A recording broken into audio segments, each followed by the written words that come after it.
Mamá cajero automático depositó de nuevo. Esas 4 palabras destruyeron mi vida a las 3 de la madrugada. Mi propio hijo Roberto escribía esto en un grupo de WhatsApp, donde su esposa Isabel me había agregado por error. Durante 4 años, $8,000 mensuales, $48,000 al año, casi $200,000 que envié creyendo que ayudaba a mis hijos a salir adelante.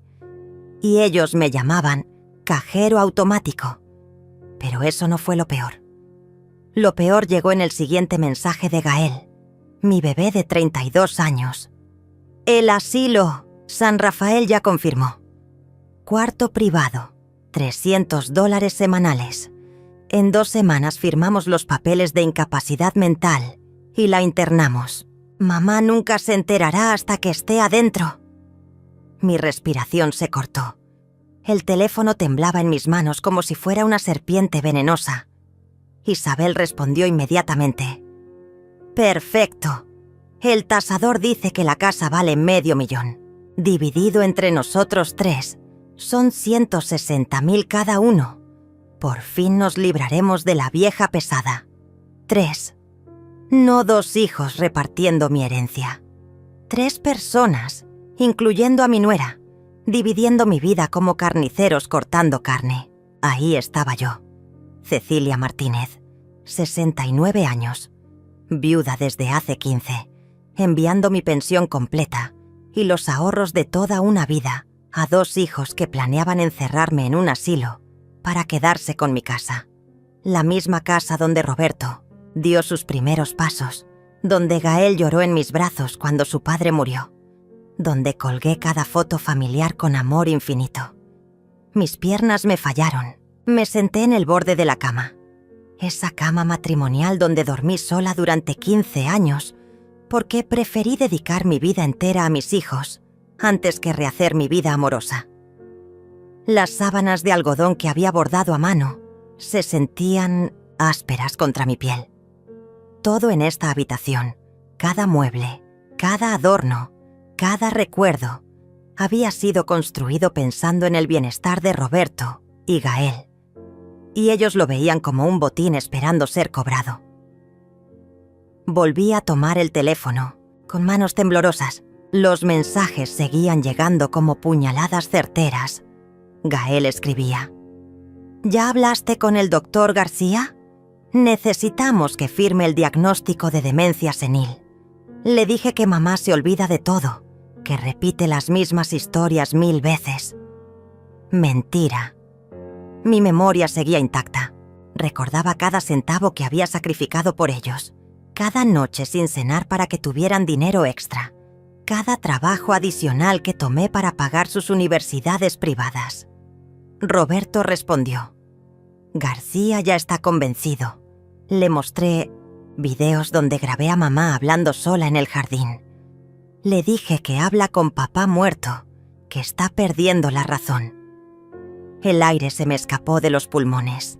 Yo hablaba con la foto de mi esposo cada mañana mientras regaba las plantas. Era mi forma de mantenerlo vivo en mi corazón.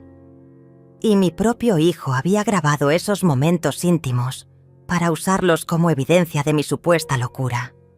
Isabel agregó: yo ya saqué copias de todas sus tarjetas. Tengo las claves de sus cuentas bancarias desde el año pasado. Cuando la internemos, podemos vaciar todo sin que se dé cuenta. Para cuando reaccione, ya será demasiado tarde. Habían estado planeando esto durante meses. Cada vez que Isabel venía a visitarme con sus sonrisas falsas y sus abrazos de Judas, estaba robando información, estudiando mis movimientos, preparando mi destrucción. La casa crujió en el silencio de la madrugada. El mismo sonido que me tranquilizaba desde hace 30 años, ahora me resultaba siniestro. Cada rincón de mi hogar había sido contaminado por la traición. Me levanté y caminé hasta la sala, donde colgaban las fotos de Roberto y Gael en su graduación universitaria. Yo aparecía en el centro, orgullosa, radiante, sosteniendo a mis 2 príncipes. Qué ingenua fui al creer que el amor de madre era correspondido.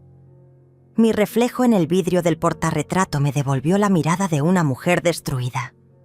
Cabello canoso, arrugas que contaban historias de sacrificio, ojos que habían llorado más por otros que por mí misma. Esta era la mujer que Roberto y Gael veían como un estorbo, como un obstáculo entre ellos y el dinero. La misma mujer que había trabajado 18 horas diarias para darles todo lo que yo nunca tuve. Hasta hace 6 meses, todo parecía normal. Demasiado normal.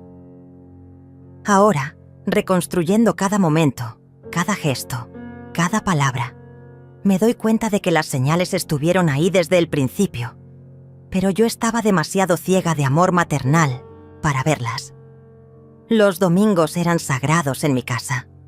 Roberto llegaba con Isabel y sus 2 hijos pequeños. Gael aparecía con su novia del momento, y yo cocinaba para 8 personas como si fuera lo más natural del mundo. El último domingo de octubre, recuerdo vívidamente el olor a pollo asado llenando la cocina. Había madrugado para preparar las papas al horno, el arroz con frijoles que tanto le gustaba a Roberto, y el postre de 3 leches que Gael pedía desde niño. La mesa del comedor estaba puesta con la vajilla de porcelana que había heredado de mi madre, esa que solo usaba en ocasiones especiales porque consideraba que mis hijos eran siempre una ocasión especial. Isabel llegó con un vestido nuevo, de esos que cuestan más que mi pensión mensual. Se acercó a besarme la mejilla y noté su perfume caro, una fragancia que no podía costear con el salario de secretaria que decía tener. «Suegrita bella, ¿cómo está mi mamá favorita?», me dijo con esa sonrisa que ahora reconozco como completamente falsa. Sus ojos recorrían la casa como si estuviera evaluando cada mueble, cada adorno, cada rincón que pronto sería suyo. Roberto entró cargando a su hijo menor, un niño de 5 años que corrió hacia mí gritando: «¡Abuela Cecilia!». Lo alcé en brazos, inhalando su aroma a jabón infantil y champú de manzana. Era el único amor puro que quedaba en esa casa. El niño me abrazó el cuello y susurró: «Abuela, ¿por qué papá dice que ya no vas a vivir más aquí?». Mi corazón se saltó un latido, pero Roberto intervino rápidamente. «Los niños inventan tantas cosas, mamá. No le hagas caso». Gael apareció en la puerta de la cocina, más delgado que de costumbre, con ojeras que no había notado antes. Se acercó a darme un beso en la frente, ese gesto que había repetido desde que era pequeño y que siempre derretía mi corazón. «Huele delicioso, ma. ¿Hiciste pollo como me gusta?», preguntó mientras robaba un pedazo de piel crujiente.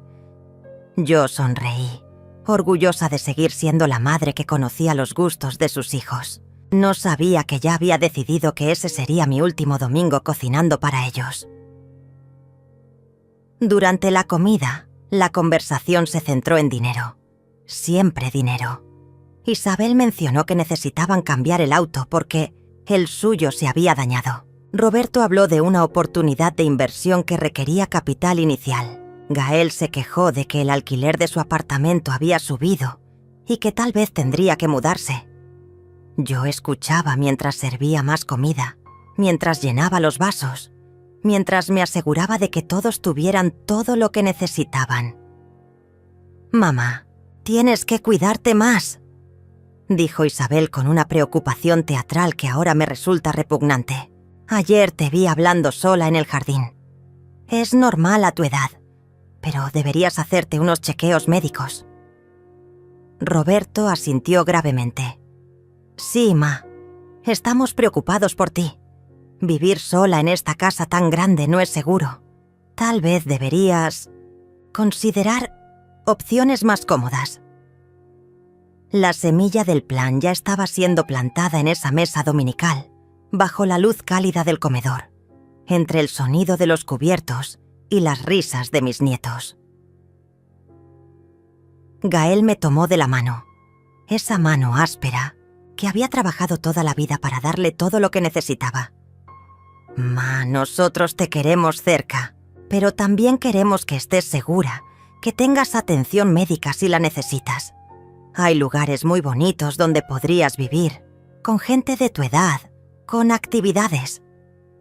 Lugares, no hogar. Lugares donde podrían visitarme cuando les conviniera y olvidarme cuando no. La conversación se desvió hacia otros temas, pero el daño ya estaba hecho. Habían sembrado la idea de que yo era una carga, de que vivir sola era peligroso, de que necesitaba supervisión. Después del almuerzo, mientras yo lavaba los platos, escuché a Isabel hablando por teléfono en el jardín. Su voz llegaba amortiguada a través de la ventana de la cocina. Sí, doctor García. La señora muestra signos claros de deterioro. Habla sola, olvida cosas, repite historias. Necesitamos una evaluación profesional lo antes posible. Dejé caer el plato que estaba secando. Se hizo pedazos contra el piso de cerámica. Esos pedazos que ahora veo como la metáfora perfecta de lo que ellos habían hecho con mi vida. Roberto corrió hacia la cocina. ¿Qué pasó, Ma? ¿Te lastimaste? Su preocupación parecía genuina, pero ahora sé que solo le preocupaba que yo pudiera sospechar algo. Me ayudó a recoger los pedazos mientras yo me disculpaba por mi torpeza, por mi descuido, por ser una vieja inútil que ya no podía ni lavar platos sin romperlos. Esa noche, después de que todos se fueron, me senté en el mismo sillón donde había amamantado a Roberto y Gael, donde había leído cientos de cuentos, donde había consolado lágrimas y celebrado triunfos. La casa estaba silenciosa, pero mi mente rugía con preguntas. ¿Cuánto tiempo llevaban planeando esto? ¿Cuántas conversaciones habían tenido sobre mi futuro sin incluirme? ¿Cuántos domingos habían venido a mi casa solo para estudiar mis debilidades? Tomé la escoba y barrí los últimos pedazos del plato roto. Cada fragmento que caía en el recogedor sonaba como una revelación. Ellos no venían a visitarme por amor. Venían a asegurarse de que yo siguiera siendo la madre útil, la que cocinaba, la que enviaba dinero, la que no hacía preguntas incómodas. Venían a mantenerme tranquila hasta que llegara el momento de ejecutar su plan. La primera señal real de que algo terrible se estaba cocinando llegó una semana después de aquel domingo. Estaba regando las orquídeas del balcón cuando sonó el timbre. Era un hombre joven, de traje gris, con una sonrisa demasiado amable para ser sincera. «Buenos días, señora Martínez. Soy el doctor García, neurólogo. Su hijo Roberto me pidió que viniérase a hacerle una evaluación de rutina». Mi sangre se heló. Ninguno de mis hijos me había mencionado nada sobre un neurólogo. Debe haber un error, doctor. Yo no solicité ninguna evaluación. Le dije manteniendo la puerta entreabierta. El hombre consultó una tablet y frunció el ceño teatralmente. Según mis registros, su familia está muy preocupada por algunos episodios de confusión y pérdida de memoria. Roberto mencionó que usted habla sola frecuentemente y que a veces olvida conversaciones importantes. Cada palabra era una bofetada. Mi propio hijo había inventado síntomas para justificar la visita de este hombre. Le permití entrar porque mi educación me impedía ser grosera, pero cada instinto me gritaba que esto era una trampa. Se sentó en el sofá de la sala y comenzó a hacerme preguntas aparentemente inocentes. ¿Qué día es hoy? ¿Cuál es su fecha de nacimiento? ¿Recuerda qué desayunó esta mañana? Preguntas que cualquier persona en sus cabales podría responder, pero que él anotaba en su tablet como si fueran evidencia de algo siniestro. Señora Martínez, ¿es cierto que mantiene conversaciones con su esposo fallecido?, preguntó con una sonrisa condescendiente. Sentí que mi dignidad se desmoronaba. Hablo con su fotografía mientras riego las plantas. Es mi forma de mantener vivos los recuerdos. El doctor anotó algo más, asintiendo como si hubiera confirmado un diagnóstico. Eso es completamente normal en casos de duelo no resuelto, especialmente cuando se combina con el aislamiento social. Aislamiento social, como si elegir la soledad sobre la falsedad fuera una enfermedad, como si preferir la compañía de mis plantas y mis recuerdos sobre las mentiras de mis hijos fuera síntoma de demencia. El doctor continuó con su interrogatorio disfrazado de evaluación. ¿Tiene dificultades para manejar sus finanzas? ¿Ha notado que olvida pagar cuentas o que hace compras innecesarias? Cada pregunta estaba diseñada para crear un perfil de incapacidad mental. Doctor, mis finanzas están perfectamente organizadas. Tengo 40 años de experiencia trabajando en contabilidad. Manejo mi dinero mejor que la mayoría de personas de la mitad de mi edad. Mi respuesta lo incomodó visiblemente. No era la respuesta que esperaba, no encajaba en el libreto que Roberto le había dado. Cambió de estrategia rápidamente. Por supuesto, señora, pero a veces las familias notan cambios que nosotros no percibimos en nosotros mismos. Después de una hora de preguntas invasivas, el doctor se despidió prometiendo enviar un reporte a mi familia. Familia. Esa palabra que antes me llenaba de orgullo ahora me sonaba como una condena. Cerré la puerta detrás de él y me recosté contra la madera, sintiendo que las paredes de mi propia casa se estrechaban a mi alrededor. Ellos habían enviado a un profesional para que legitimara mi supuesta incapacidad. Esa tarde, Roberto me llamó con una preocupación que ahora sé era completamente fingida. Ma, el doctor García me contó que te visitó. Dice que estás bien, pero que deberíamos hacerte más exámenes para estar seguros. Su voz sonaba cariñosa, protectora, como cuando era niño y me pedía que le curara una herida. No necesito más exámenes, Roberto. Estoy perfectamente bien. Pero él insistió con esa paciencia exasperante que usan los adultos con los niños obstinados. 2 días después, apareció Isabel en mi puerta con una bolsa de mandado y esa sonrisa que ahora reconozco como el disfraz perfecto de la traición. «Suegrita, vine a hacerle compañía y a ayudarle con las compras». Entró a mi casa como si fuera suya, revisando cada rincón con ojos de tasadora. Se dirigió directamente a mi oficina, ese pequeño cuarto donde tenía mis documentos, mi computadora, mis archivos importantes. ¿Necesita ayuda con los papeles, señora Cecilia? Veo que tiene muchos documentos aquí. Podríamos organizarlos mejor. Sus manos ya estaban tocando mis facturas, mis estados de cuenta, mi vida entera reducida a papeles que ella consideraba desordenados. La observé mientras fotografiaba discretamente algunos documentos con su teléfono. Pensé que estaba siendo paranoica, pero ahora sé que estaba documentando mi patrimonio. «Isabel, prefiero manejar mis propios asuntos», le dije con la firmeza que pude reunir. Ella me miró con esa condescendencia que reservan para los ancianos que no saben lo que les conviene. «Por supuesto, suegrita. Solo quiero ayudar. Roberto y Gael están muy preocupados por usted. Dicen que a veces olvida pagar las cuentas o que repite las mismas historias. Más mentiras. Mis cuentas estaban al día, mis historias eran coherentes, mi mente funcionaba perfectamente, pero el daño estaba hecho.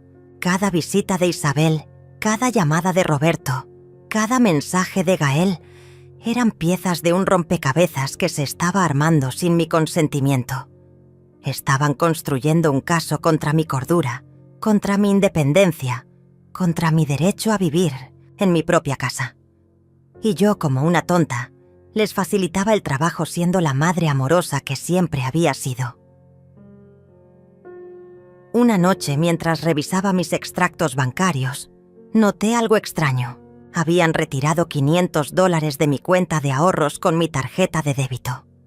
Pero yo tenía mi tarjeta conmigo. Jamás había hecho ese retiro. Llamé al banco inmediatamente. «Señora Martínez, el retiro se hizo en el cajero automático de la sucursal del Centro Comercial Las Américas el martes pasado a las 3 de la tarde. El martes pasado yo había estado en casa todo el día, regando mis plantas, hablando con la foto de mi esposo, siendo la vieja loca que mis hijos necesitaban que fuera. Isabel tenía una copia de mi tarjeta. Esa fue mi primera certeza absoluta de que me estaban robando. No era paranoia, no era confusión senil, no era mi imaginación. Era un robo sistemático, planificado, ejecutado por la mujer que me llamaba suegrita querida y me besaba las mejillas cada domingo. El mismo día que descubrí el retiro no autorizado, Gael me llamó para decirme que necesitaba dinero extra para un curso de capacitación laboral. «Son solo $1000, ma. Es una inversión en mi futuro». Le envié el dinero, como siempre, pero por primera vez en 4 años, algo en mi estómago se retorció de una manera desagradable. No era amor maternal lo que me motivaba, era miedo.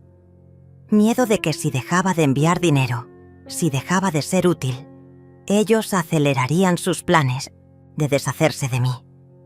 Estaba comprando tiempo con mi propia pensión, pagando por unos meses más de libertad sin saberlo. Los días siguientes se convirtieron en una pesadilla de vigilancia constante. Mis hijos habían dejado de disimular. Roberto aparecía sin avisar, usando las llaves que le había dado años atrás para emergencias. «Solo vine a ver cómo estás, ma», decía mientras sus ojos recorrían cada habitación, como si estuviera inventariando mis posesiones.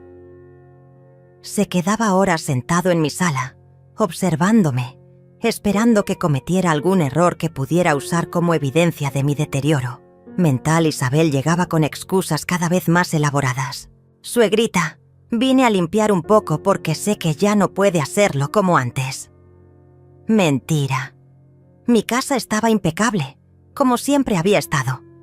Pero ella traía sus propios productos de limpieza, movía mis muebles del lugar, reorganizaba mis pertenencias.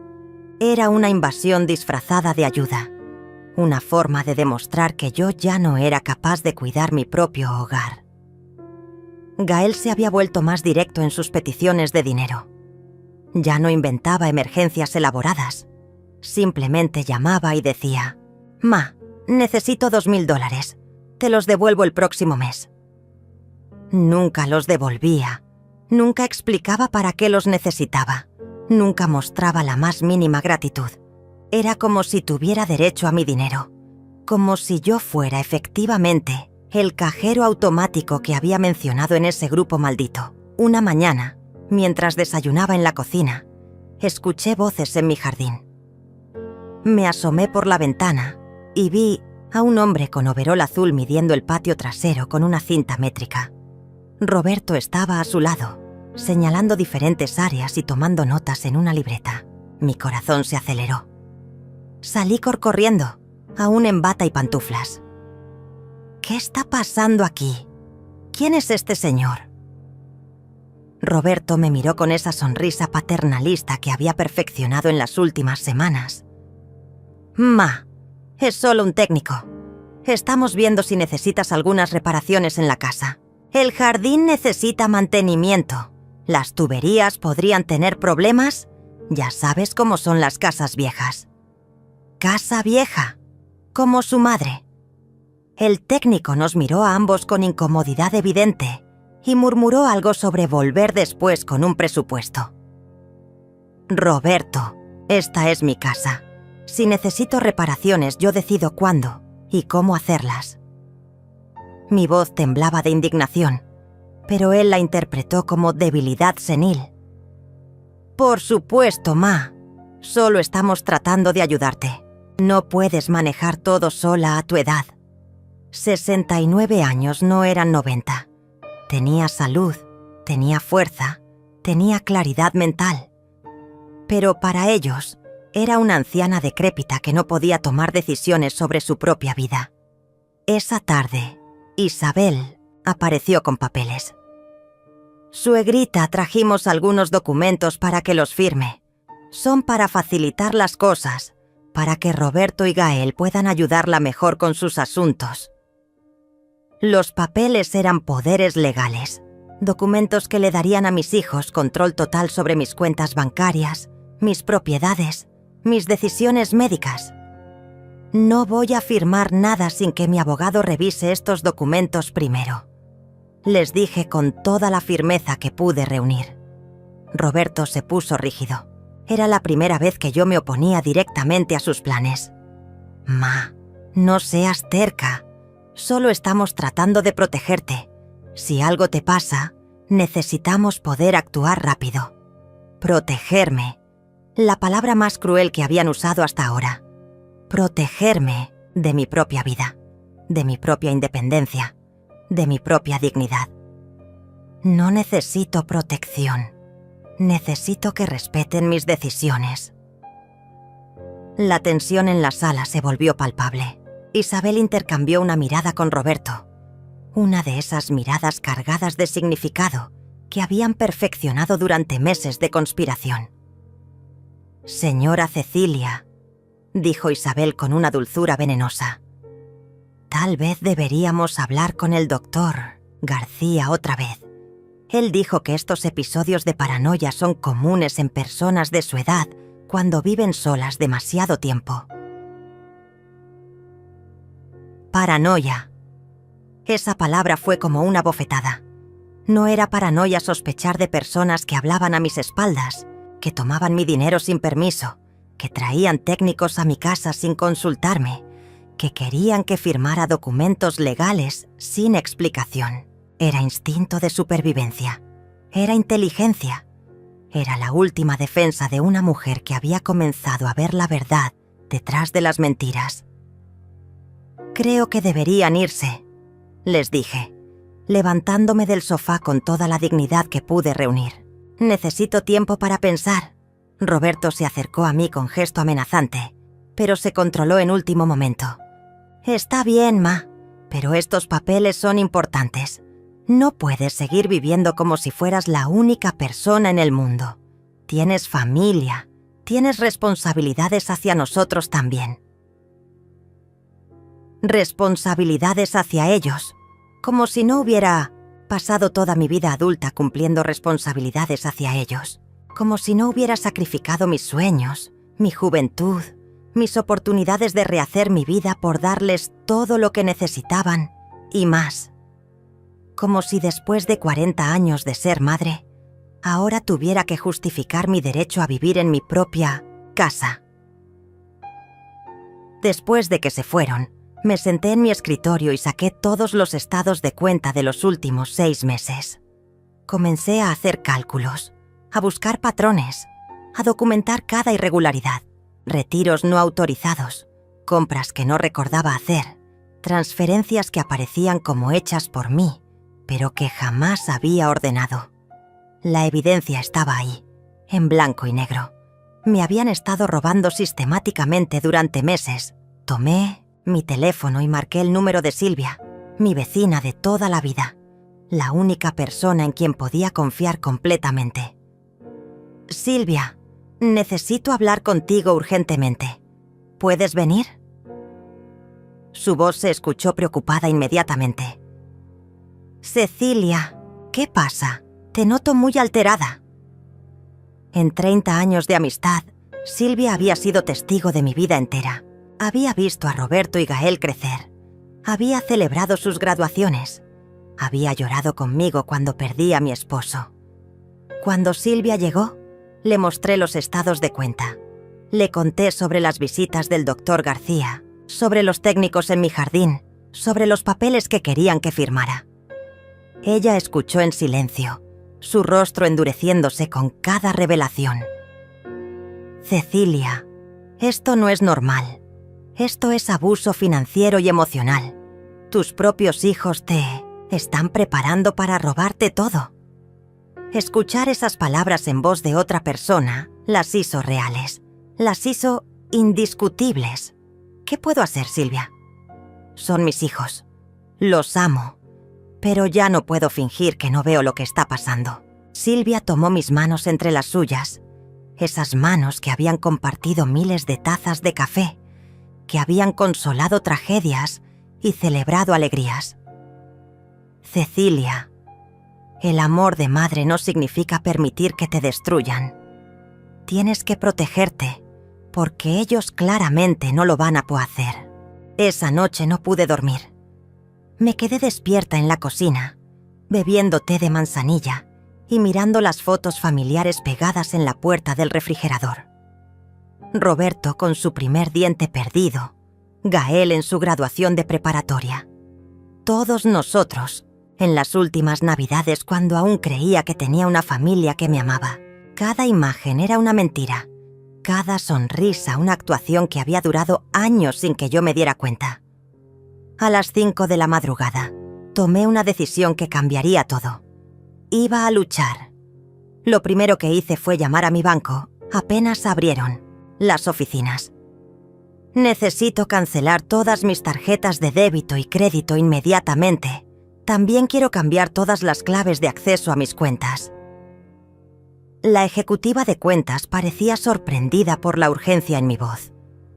¿Ha habido algún problema de seguridad, señora Martínez? ¿Problema de seguridad? Sí.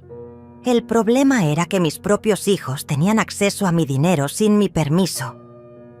Ha habido actividad no autorizada en mis cuentas. Necesito proteger mis activos inmediatamente. En 2 horas tenía nuevas tarjetas, nuevas claves y había puesto alertas de seguridad en todas mis cuentas. Cualquier movimiento inusual me sería notificado inmediatamente por mensaje de texto. Era mi primera línea de defensa, mi forma de cortar el flujo de dinero que había estado alimentando a los vampiros que llamaba hijos. El siguiente paso fue más difícil emocionalmente. Llamé a un abogado especializado en derecho familiar que Silvia me había recomendado. El licenciado Raúl Vázquez tenía oficinas en el centro de la ciudad, en un edificio elegante que me intimidó un poco. Pero cuando entré a su oficina y comencé a contarle mi historia, su expresión se volvió seria y comprensiva. Señora Martínez, lo que me describe es un caso clásico de abuso financiero hacia adultos mayores. Desafortunadamente, es más común de lo que la gente piensa. Le mostré todos los documentos que había reunido. Los estados de cuenta con los retiros no autorizados, las copias de los mensajes de WhatsApp que había logrado imprimir antes de que me sacaran del grupo, los registros de las transferencias de dinero que había hecho durante 4 años. Sus hijos han estado construyendo un caso para declararla mentalmente incapaz. Esto les permitiría tomar control legal de todos sus bienes, me explicó mientras revisaba los papeles. Pueden hacer eso. ¿Pueden quitarme todo lo que he trabajado durante toda mi vida? Mi voz se quebró al hacer esa pregunta. El licenciado Vázquez me miró con una mezcla de compasión y determinación. No si actuamos rápido y de manera inteligente. Necesitamos documentar su capacidad mental, proteger sus activos y preparar una defensa legal sólida. Pero, señora Martínez, tiene que estar preparada para una batalla. Sus hijos no van a aceptar esto fácilmente. Salí de esa oficina con un plan de acción y una evaluación psicológica programada para la semana siguiente. El doctor que me examinaría era independiente, sin conexión alguna con el doctor García que Roberto había enviado. También tenía una cita con un contador público para revisar todas mis finanzas y crear un inventario completo de mis activos. Era como prepararse para una guerra contra mis propios hijos.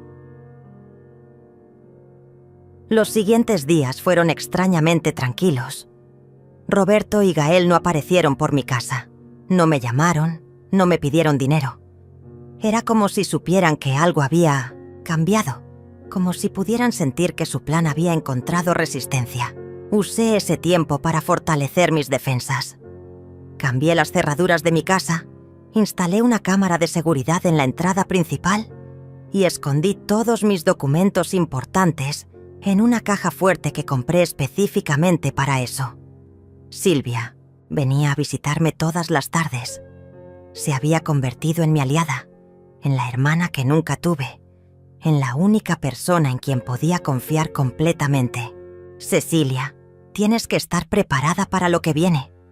Cuando se den cuenta de que ya no pueden acceder a tu dinero, van a intensificar la presión.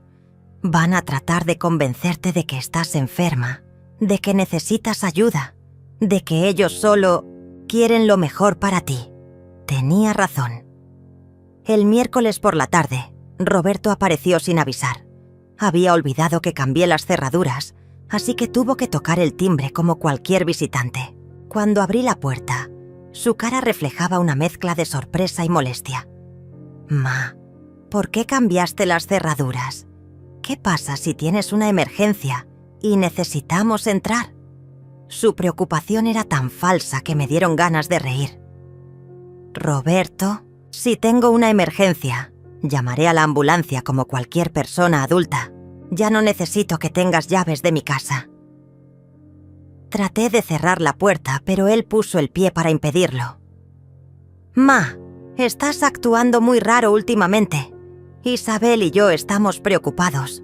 El doctor García dice que estos cambios de comportamiento pueden ser síntomas de...» No lo dejé terminar. «El doctor García puede irse al infierno, Roberto. Y tú también si no respetas mi decisión». Era la primera vez en mi vida que le hablaba así a uno de mis hijos. La expresión de shock en su cara fue casi cómica. Durante 69 años había sido la madre perfecta, la que nunca alzaba la voz, la que siempre complacía, la que ponía las necesidades de otros antes que las suyas. Pero esa mujer había muerto la noche que leyó los mensajes del grupo de WhatsApp. La mujer que estaba parada en esa puerta era nueva, más fuerte, más peligrosa. «Ma, creo que necesitas ayuda profesional urgentemente. Esto no es normal. Vamos a tener que tomar decisiones difíciles si sigues así». Su amenaza fue clara y directa. No más manipulación sutil, no más falsas preocupaciones. Era una declaración de guerra. «Roberto, la única decisión difícil que vas a tener que tomar es cómo vivir sin el dinero de mamá». Cerré la puerta en su cara y eché el seguro. Me quedé recostada contra la puerta, escuchando sus pasos alejarse por el sendero del jardín. Mi corazón latía como si hubiera corrido una maratón, pero también sentía algo que no había experimentado en años: poder. Por primera vez desde que comenzó esta pesadilla, yo había tomado el control. Había fijado límites, había dicho que no, y se sentía increíblemente liberador. Esa noche, mientras cenaba sola en mi cocina, miré alrededor de mi casa y la vi con ojos nuevos. No era una prisión de la cual mis hijos me iban a rescatar. Era mi refugio, mi fortaleza, mi reino. Y yo era la reina de este espacio que había construido con mi trabajo, mi sacrificio, mi amor propio. Nadie me iba a sacar de aquí sin mi consentimiento. Nadie me iba a convertir en una víctima de mi propia generosidad maternal. Durante las siguientes 2 semanas, ejecuté mi plan con la precisión de un cirujano. Cada mañana me levantaba con un propósito claro: documentar todo, proteger mis activos y preparar mi escape de esta familia que había decidido sacrificarme por dinero. La evaluación psicológica había sido un éxito completo. El doctor Herrera, un psiquiatra reconocido sin vínculos con mis hijos, había certificado mi perfecta salud mental. «Señora Martínez, usted está más lúcida y coherente que muchas personas de la mitad de su edad», había escrito en su informe. Mientras tanto, Roberto y Gael intensificaron su campaña de desprestigio. Roberto había llamado a mis pocas amigas cercanas, contándoles que yo estaba desarrollando signos de demencia senil. «Mi madre está muy confundida últimamente. Dice cosas extrañas, olvida conversaciones importantes, a veces no reconoce a las personas». Silvia me contó que había recibido una de esas llamadas. «Me dijo que estás paranoica, que crees que la familia te está robando». Traté de no reírme en su cara, Cecilia. Ese muchacho no tiene idea de quién es su madre realmente. Isabel había sido más sutil, pero igualmente venenosa. Había publicado en Facebook una foto mía del último domingo familiar, con un mensaje que me heló la sangre cuando Silvia me lo mostró. Orando por mi suegrita querida, que está pasando por momentos difíciles. El envejecimiento es duro, especialmente cuando se vive solo. Familia significa estar ahí en los momentos difíciles, aunque la persona que amamos no siempre entienda que solo queremos ayudar. Familia es todo. Amor incondicional. Los comentarios eran aún peores. Amigos de Isabel expresaban su solidaridad. Qué difícil es ver a nuestros seres queridos envejecer. Tu suegra es afortunada de tenerte. Es tan duro cuando se vuelven testarudos y no aceptan ayuda. Habían creado una narrativa completa en redes sociales donde yo era la anciana problemática y ellos eran los hijos sufridos tratando de ayudar a una madre obstinada. Pero yo ya no era la misma mujer ingenua que había sido 2 semanas atrás. Cada mentira que esparcían, cada falsa preocupación que expresaban, cada manipulación que intentaban, solo fortalecía mi resolución. Había contratado a un detective privado recomendado por el licenciado Vázquez. Francisco era un hombre serio, de unos 50 años, ex policía que se especializaba en casos de fraude familiar. Señora Martínez, vamos a documentar todo lo que sus hijos han estado haciendo. Cada retiro no autorizado, cada mentira que han contado, cada paso de su plan para declararla incapaz. El detective había instalado cámaras adicionales alrededor de mi casa, todas perfectamente legales ya que estaban en mi propiedad. También había comenzado a seguir a Roberto e Isabel, documentando sus actividades, sus reuniones con abogados, sus visitas a casas de retiro. Sus hijos han visitado 3 asilos diferentes en las últimas 2 semanas, me informó Francisco durante una de nuestras reuniones secretas. También se han reunido 2 veces con un abogado especializado en declaraciones de incapacidad mental. La información más devastadora llegó cuando Francisco logró acceder a los registros telefónicos de Roberto.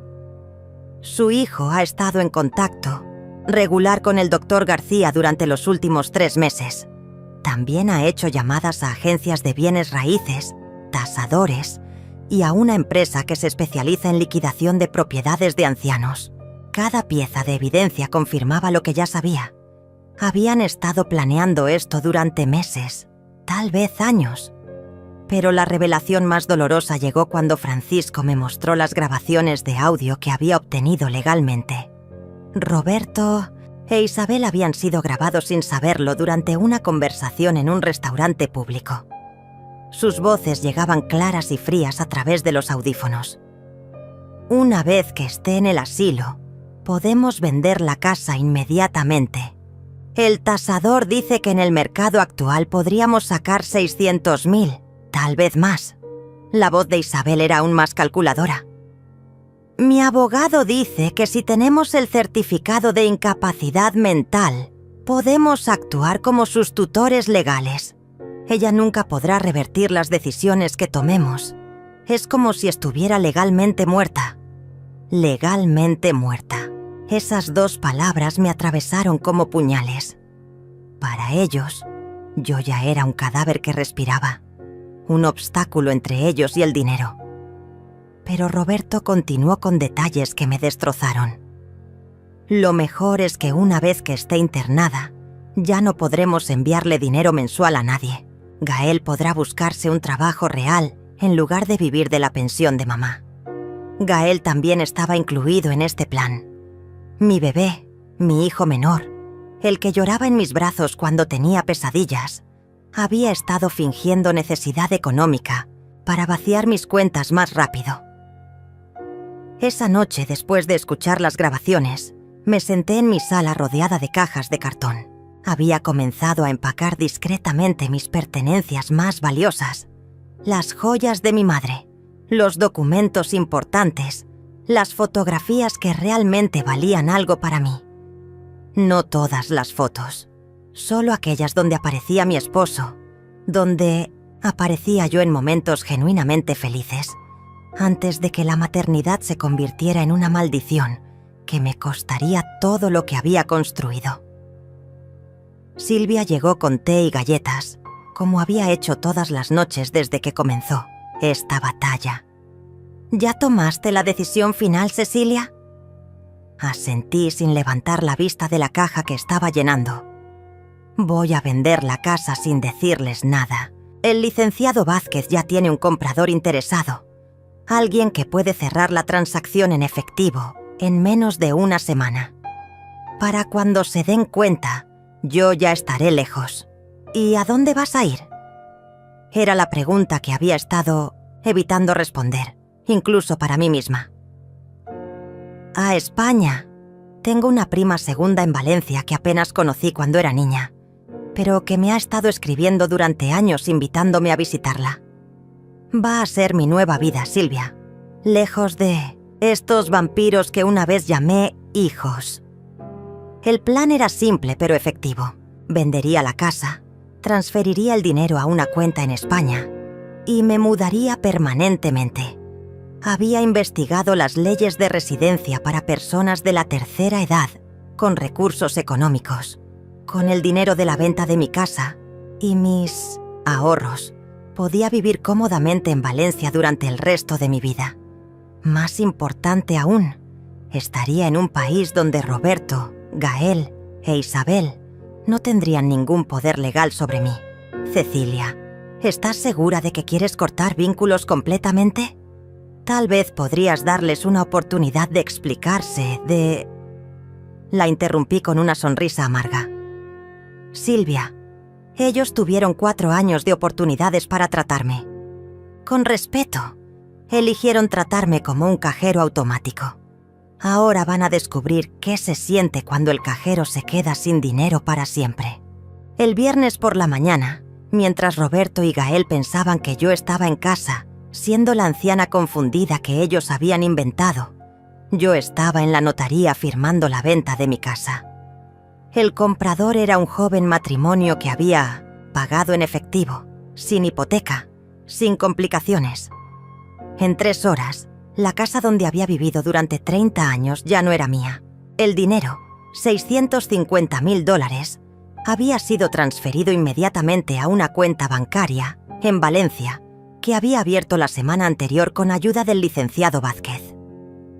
Regresé a mi ya ex casa para recoger las últimas cosas. Solo me llevaría 2 maletas. Todo lo demás se quedaría para los nuevos dueños o para la basura. Las fotografías de Roberto y Gael las dejé exactamente donde estaban, como recordatorio para mí misma de quiénes fueron alguna vez y quiénes habían elegido ser ahora. La única foto familiar que empaqué fue una, donde aparecía con mi esposo el día de nuestra boda. Esa mujer joven y enamorada merecía ser recordada. A las 5 de la tarde, Silvia llegó para despedirse. Habíamos acordado que ella sería quien les daría la noticia a Roberto y Gael después de que mi avión despegara. Cecilia, todavía no puedo creer que lo estés haciendo realmente. 40 años de maternidad y vas a cortar todos los vínculos de una vez. Me abrazó con lágrimas en los ojos. No estoy cortando vínculos con la maternidad, Silvia. Estoy cortando vínculos con el abuso. Ser madre no significa permitir que te destruyan. Le entregué una carta sellada para Roberto y otra para Gael. También le di una copia de todos los documentos legales. La venta de la casa, la transferencia de fondos, mi nuevo testamento donde los desheredaba completamente y una declaración notariada explicando las razones de mis decisiones. Quiero que sepan exactamente por qué perdieron a su madre. No por demencia, no por confusión, sino por codicia, por traición, por tratarme como si fuera su propiedad en lugar de su madre. Mi vuelo salía a las 11 de la noche. Llegué al aeropuerto 3 horas antes, no por necesidad, sino porque quería saborear cada momento de mi libertad. Me senté en la sala de espera con un café y observé a las familias que se despedían con lágrimas genuinas, padres e hijos que se abrazaban con amor real, no con la falsedad que había estado tolerando durante años. Me dolió un poco, pero más que dolor sentí alivio de haber escapado de esa prisión emocional.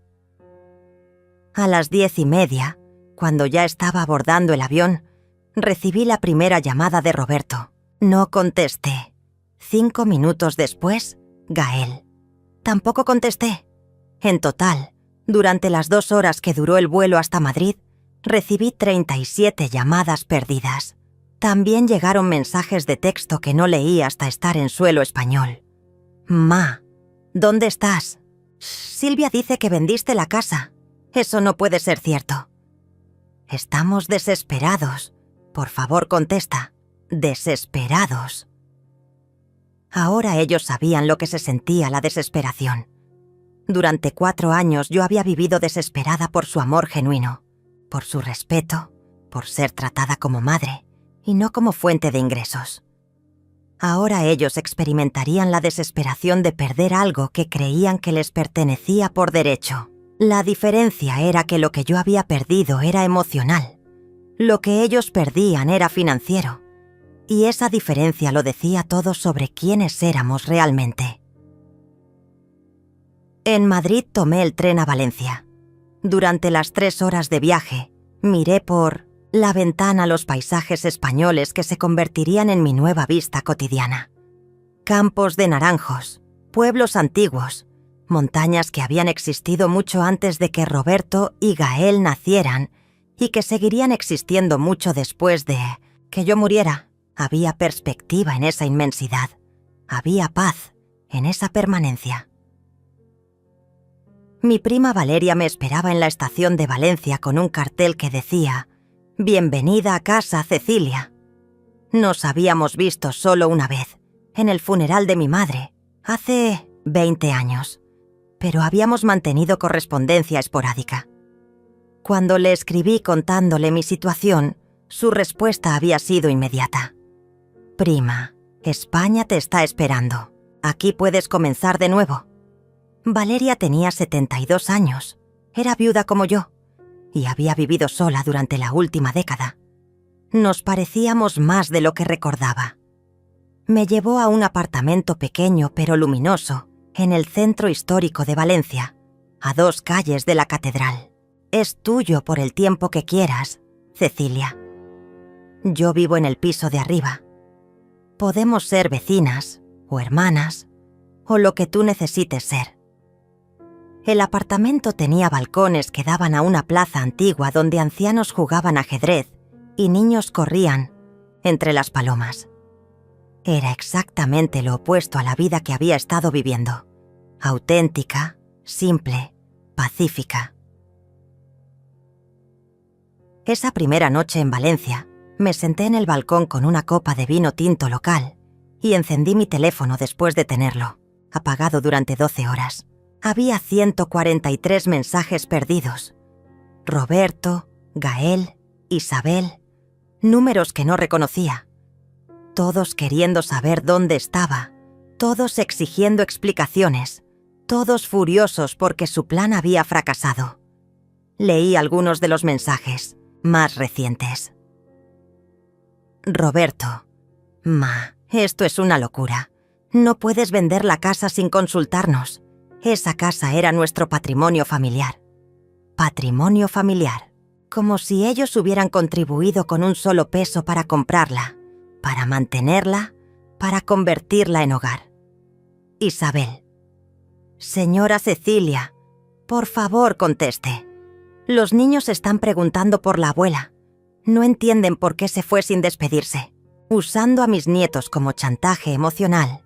El último recurso de los manipuladores desesperados». Gael había enviado el mensaje más revelador. «Ma, sé que estás enojada, pero no puedes castigarnos así. Dependemos de ti. ¿Cómo vamos a vivir sin tu ayuda?» Ahí estaba la verdad desnuda. No estaban preocupados por mi bienestar, por mi soledad, por mi felicidad. Estaban preocupados por perder su fuente de ingresos. Dependemos de ti. A los 32 años, Gael admitía que dependía económicamente de su madre pensionada. Borré todos los mensajes sin responder ninguno. Apagué el teléfono y lo guardé en el cajón de la mesa de noche. Mañana compraría un número español, una nueva identidad digital para mi nueva vida. Esta noche simplemente quería disfrutar del silencio de una conciencia tranquila, del aire fresco que entraba por el balcón, del sonido de campanas de iglesia que marcaban las horas de una vida que finalmente me pertenecía completamente. Los siguientes días en Valencia pasaron como una niebla dorada de redescubrimiento. Por primera vez en décadas, despertaba sin la ansiedad de saber cuándo sonaría el teléfono pidiendo dinero, sin la tensión de fingir que no veía las mentiras, sin el peso de mantener una familia que me había convertido en su esclava financiera. Valeria me llevó a recorrer la ciudad, me presentó a sus amigas del club de lectura, me enseñó los mercados donde las naranjas olían a sol y las flores se vendían por monedas en lugar de billetes. Pero la paz no duraría mucho. El quinto día, mientras desayunaba en la terraza del apartamento, Valeria subió con expresión preocupada. «Cecilia, hay un hombre abajo preguntando por ti. Dice que es tu hijo Roberto y que ha venido desde México a buscarte». Mi corazón se detuvo. Había subestimado su desesperación. No solo habían perdido el dinero mensual y la herencia futura, sino que ahora tenían que enfrentar deudas y compromisos que habían asumido contando con mi dinero. «Dile que no estoy aquí. Dile que te equivocaste de persona». Valeria me miró, con comprensión total. Durante estos días le había contado toda la historia, cada detalle de la traición, cada mentira que había descubierto. Ya le dije que aquí no vive ninguna Cecilia Martínez, pero no se va. Está parado en la plaza con una foto tuya, preguntándole a todo el mundo si te han visto. Desde el balcón pude verlo. Roberto, mi hijo mayor, el que había mamado de mis pechos, el que había aprendido a leer sentado en mis rodillas, estaba en la plaza como un cazador persiguiendo a su presa. Llevaba la misma camisa azul que usaba en las reuniones familiares, la que yo le había regalado el año pasado, creyendo que me veía como su madre y no como su víctima. Tenía ojeras profundas, había perdido peso. La desesperación le había cambiado la cara. «Valeria, ¿conoces algún lugar donde pueda quedarme unos días hasta que se vaya?» Ella asintió inmediatamente. «Mi hermana Silvia tiene una casa en un pueblo cerca de Alicante. Puedes quedarte allí el tiempo que necesites. Roberto nunca te encontrará. Silvia, el mismo nombre de mi vecina en México, pero esta Silvia española sería mi salvadora en lugar de mi confidente de tragedias». Empaqué rápidamente mientras Valeria vigilaba desde el balcón. Se acercó a la pareja de ancianos que juegan ajedrez. «Les está mostrando tu foto». La cacería había comenzado. Roberto había invertido dinero que probablemente no tenía en un boleto de avión a España, en hospedaje, en la búsqueda de una madre que había decidido que él ya no merecía encontrar. Era irónico. Ahora él gastaba su dinero tratando de recuperar acceso al mío. Salimos por la puerta trasera del edificio. Valeria había llamado a un taxi que nos esperaba en la calle de atrás. Mientras nos alejábamos de Valencia, pude ver a Roberto en la distancia, todavía parado en la plaza, girando la cabeza en todas direcciones como un animal perdido. Sentí una punzada de algo que pudo haber sido lástima, pero la aplacé inmediatamente, recordando los mensajes del grupo de WhatsApp, las grabaciones del detective, los planes de internarme para robar mi casa. La casa de la hermana de Valeria estaba en un pueblo costero llamado Denia, donde el Mediterráneo se extendía infinito y azul hasta el horizonte. Silvia española era una mujer de 60 años, maestra jubilada, que me recibió como si fuera una hermana perdida. «Cualquier enemiga de hijos abusivos es amiga mía», me dijo mientras me mostraba la habitación con vista al mar. «Mi propio hijo no me habla desde que me negué a venderle mi casa para pagar sus deudas de juego».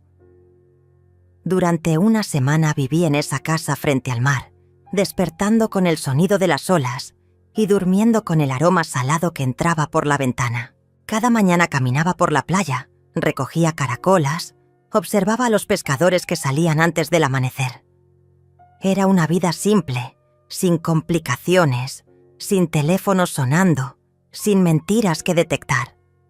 Era la vida que merecía después de 69 años de darlo todo y recibir traición a cambio. Pero Roberto no se había rendido. Valeria me llamaba cada día para reportar sus movimientos. Había puesto anuncios en Facebook buscándome. Había ido a la policía local.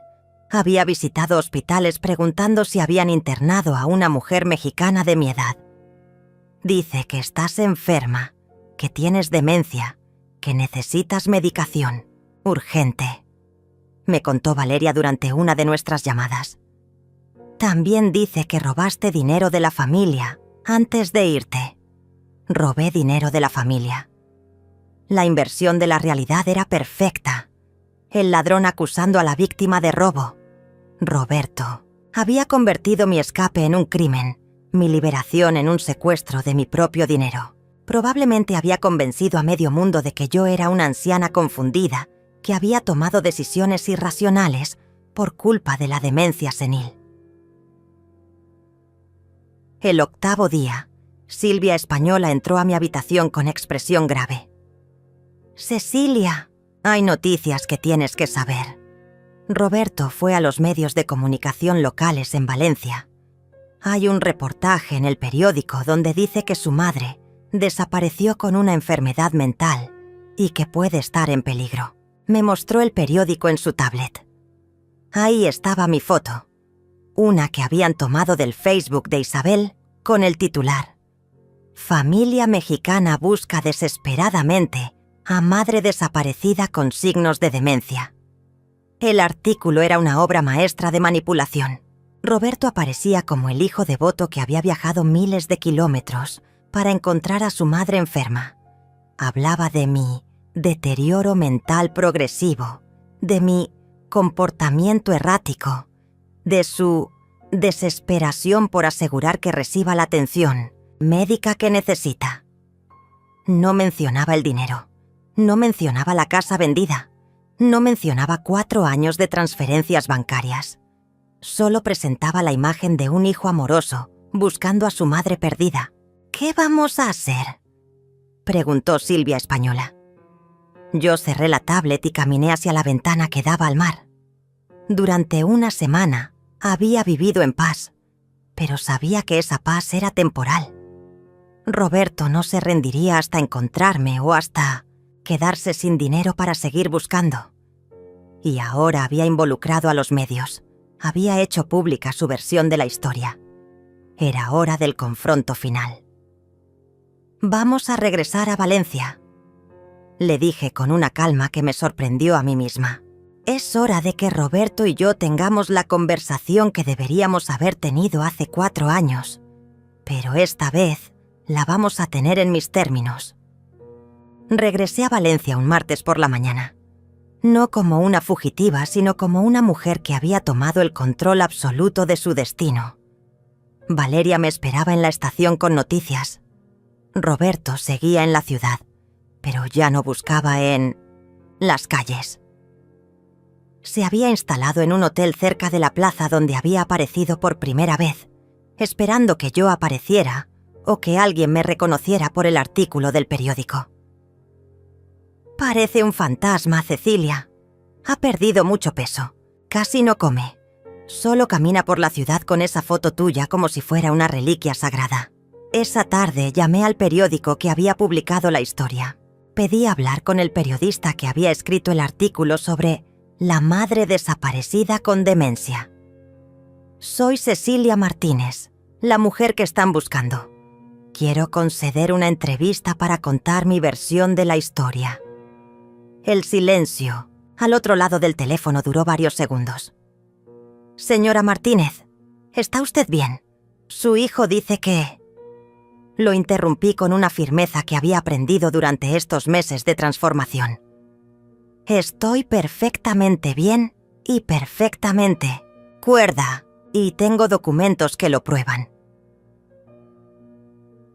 La entrevista se programó para el día siguiente, en el mismo café de la plaza, donde Roberto había estado preguntando por mí. Era poético. El lugar donde él había comenzado su cacería sería el lugar donde yo terminaría esta historia para siempre. Esa noche preparé todos los documentos. La evaluación psicológica que certificaba mi salud mental, las grabaciones del detective que demostraban las verdaderas intenciones de mis hijos, los estados de cuenta que mostraban 4 años de transferencias de dinero, las copias de los mensajes del grupo de WhatsApp, donde me llamaban Mamá Cajero Automático. El miércoles a las 10 de la mañana, me senté en la terraza del café con el periodista, un hombre joven llamado Antonio, que parecía genuinamente sorprendido de encontrarse con una mujer lúcida, articulada y completamente en control de sus facultades.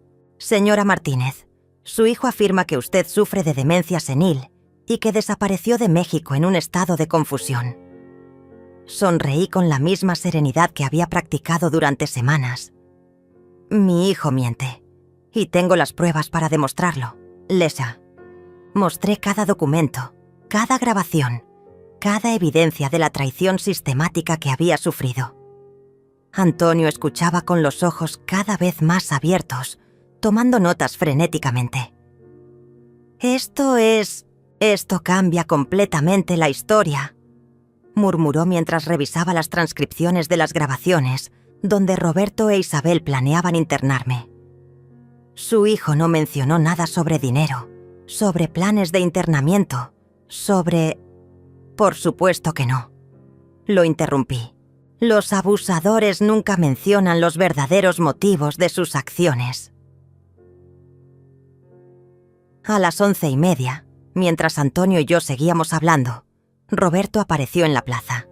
Era como si hubiera sentido mi presencia, como si algún instinto primario le hubiera dicho que su presa finalmente había salido de su escondite. Me vio a través del cristal del café y su cara se transformó completamente. La desesperación se convirtió en alivio, el alivio en determinación, la determinación en algo que me resultó familiar, la expresión que ponía cuando era niño y sabía que había hecho algo malo, pero creía que podía manipularme para evitar el castigo. Entró al café sin vacilación. «Mamá, gracias a Dios. He estado buscándote durante 2 semanas. Estaba desesperado. Pensé que...» Se detuvo cuando vio al periodista, cuando notó los documentos esparcidos sobre la mesa, cuando se dio cuenta de que esto no era el reencuentro emotivo que había imaginado. «¿Qué está pasando aquí?» Su voz había cambiado. La falsa preocupación había sido reemplazada por algo más frío, más calculador. Estoy contando mi historia, Roberto. La historia real. No la versión que tú has estado esparciendo por los medios. Me levanté de la silla y lo enfrenté cara a cara por primera vez desde que había descubierto su traición. Estoy contando sobre los 4 años que me robaste dinero, sobre los planes para internarme en un asilo, sobre las mentiras que inventaste para hacerme parecer demente. Roberto miró alrededor del café nerviosamente. Otras personas habían comenzado a prestar atención a nuestra conversación. «Mamá, estás confundida. Nunca quisimos hacerte daño. Todo lo que hicimos fue por tu bien». La mentira salió de su boca con la misma facilidad que había mostrado durante años. Pero ahora yo tenía las armas para combatirla. ¿Por mi bien? Como cuando me llamabas Mamá Cajero Automático en tu grupo de WhatsApp. Como cuando planeabas vaciar mis cuentas bancarias después de internarme. Su cara se puso pálida. No esperaba que yo tuviera evidencia concreta. El periodista observaba todo con fascinación profesional. Esta no era solo una historia de familia disfuncional. Era una historia de abuso financiero hacia adultos mayores. Un tema que comenzaba a recibir atención mediática en España. «Señor Roberto, ¿Tiene algún comentario sobre las grabaciones donde usted y su esposa discuten planes para internar a su madre y vender su casa? Roberto me miró con una mezcla de pánico y rabia que nunca había visto antes en sus ojos. Esas grabaciones son ilegales. Fueron obtenidas sin nuestro consentimiento. Se había convertido en otra persona delante de mis ojos. Alguien que usaba tecnicismos legales en lugar de explicaciones emocionales. Las grabaciones fueron obtenidas legalmente por un detective privado en lugares públicos.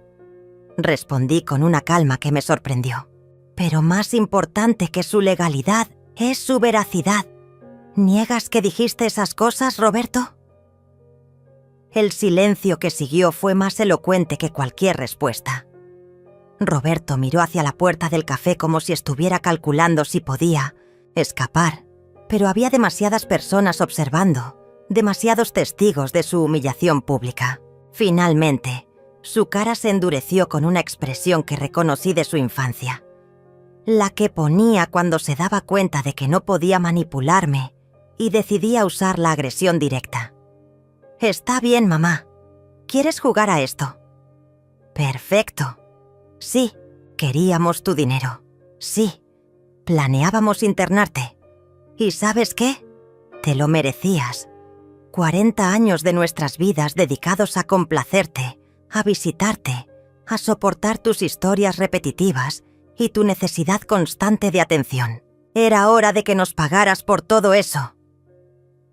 La máscara había caído completamente.